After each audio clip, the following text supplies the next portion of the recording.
આજે આપણે બનાવીશું મેથીની ભાજીનું લોટવાળું શાક, જેને અમે ભાજીનો ભૂકો પણ કહીએ છીએ.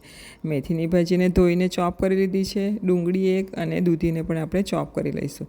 બધી જ વસ્તુ આપણે કઢાઈની અંદર એડ કરી એની અંદર આપણે 1 ચમચો ચણાનો જાડો લોટ, 1 ચમચો ચોખાનો જાડો લોટ અને અડધો ચમચો આપણે જુવારનો લોટ એડ કરીશું.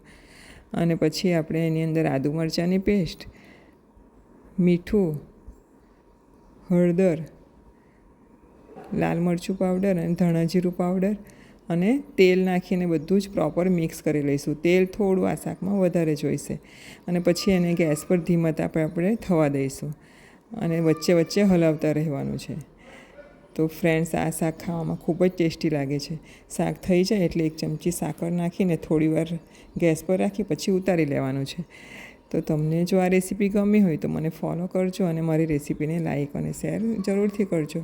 આ શાક સાથે કાંદા ટામેટાની કચુંબર ખૂબ જ સરસ લાગે છે.